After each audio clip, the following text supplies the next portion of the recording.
Chapter 29. Armed Police. It was dawn by the time they trundled back into Grey Close. This time there was no police car to give them a lift. It was a very long way home from London on a mobility scooter. Over the speed bumps they went, bump, bump, bump, and whirred into Granny's drive. "What a night," sighed Ben. "My word, yes, good golly, I do feel rather stiff from sitting on that thing for so long," said Granny as she eased her old and tired body off the scooter. "I am sorry, you know, Ben," she said after a pause.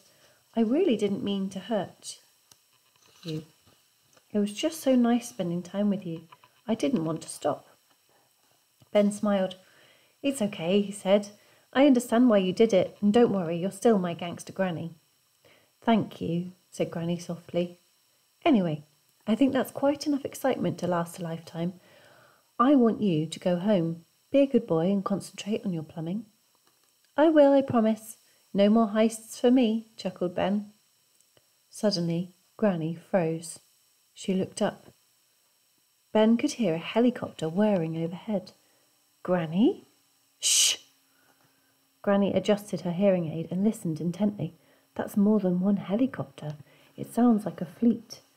"Woo, woo, woo, woo, woo, woo!" The sound of a police car siren screeched from all around, and within minutes, heavily armed police surrounded them from every angle. Granny and Ben couldn't see any of the bungalows in the close anymore because they were trapped behind a wall of policemen in bulletproof vests. The whir of police helicopters overhead was so deafening that Granny had to turn her hearing aid down.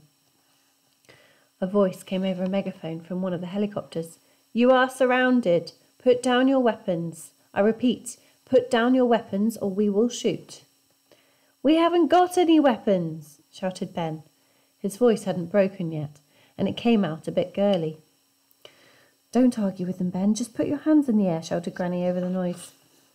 The gangster pair put their hands up. A number of especially brave policemen surged forward, pointing their guns right at Ben and Granny. They pushed them over and pinned them to the ground. "Don't move," came the voice from the helicopter. Ben thought, "How could I move with a great big policeman kneeling on my back?" A flurry of leather-gloved hands made their way up and down their bodies and fumbled through Granny's handbag, presumably searching for guns.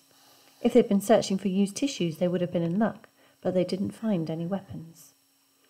Ben and Granny were then handcuffed and brought to their feet. Out from behind the wall of policemen stepped an old man with a very big nose, wearing a pork pie hat. It was Mr. Parker, Granny's nosy neighbour.